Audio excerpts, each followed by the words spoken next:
Most investors are unaware of all the types of fees they're paying. Okay, so as soon as everybody's actually seated, we'll go over what's going on. Crystal Mendez started saving for retirement in her early 20s, but she rarely looked at her account and just assumed it was doing well. One day, my fiancé was looking at his retirement, and he was essentially bragging about how great he was doing. So I pulled out my annual report, and we kind of compared notes, and I realized that he was doing far better than I was. He basically said, "Honey, I think you're getting ripped off. We should look into this." After looking at the fine print, Mendez found out that not only was she paying high fees, she was invested in an annuity with a high surrender fee, a penalty for any early withdrawals. I think it was 10% was the surrender fee. So I was like, battling with myself. Do I really want to give these people my money or leave it there and then I won't have a surrender fee? But I think in the end, I just said, forget it. They can have the fee and I'll move on with the remainder of my money. All this talk of fees made me curious about my own 401k. I run a small company with a handful of employees. We make documentaries for Frontline. But we're too busy to look at the fine print of our retirement plan. But while putting together this report, I went online to look at what my plan was offering. The funds that I'm allocated to, if you look at... I found what Hilton Smith found. Confusing tables of all sorts of products with different kinds of fees. But it doesn't have any sort of ticker on it. But those are proprietary mutual funds. Right, they have 434, but AXA, because they're an insurance... I even found this offering, the American Century Livestrong Fund, a mutual fund co-branded with Lance Armstrong's Cancer Foundation. How did this get here?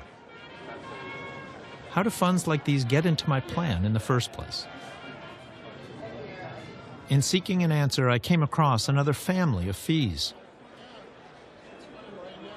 It works like this. In order to get their offerings placed on employer 401k menus, mutual funds rely on brokers and plan administrators.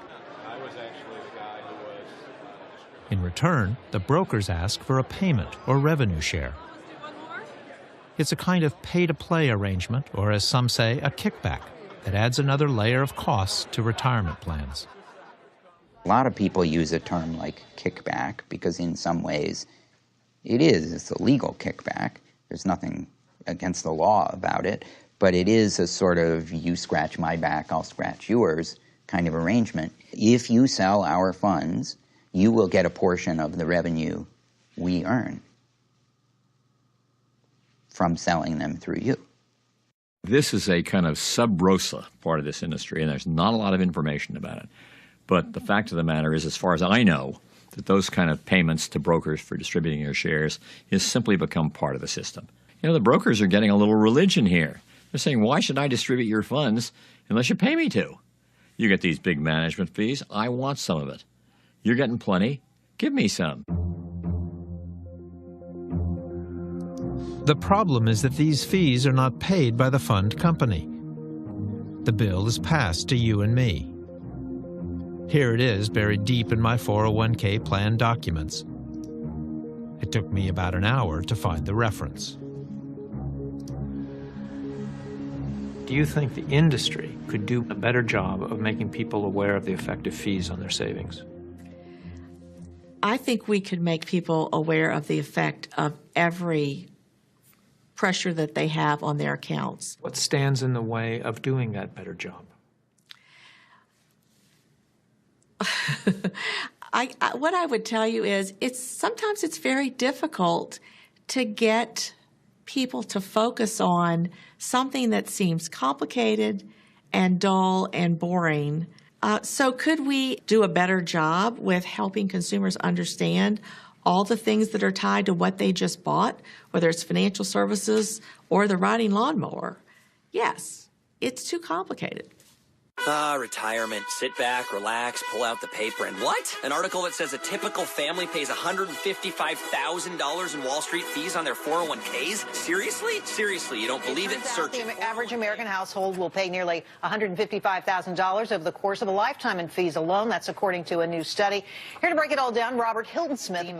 In the spring of 2012, Robert Hilton Smith came out with his study on the impact of fees on retirement savings. When we looked at it, we really found that all of the costs of retirement are really being shifted onto individuals here. I was amazed. I mean, everybody covered it. All the major outlets and all of the financial industry outlets as well. Every one of them Really have been sold to us, these 401ks and IRAs, as safe products over the years. The point is that this system isn't built for individuals at all. It's certainly not built for their benefit. New and eye-opening report out this morning.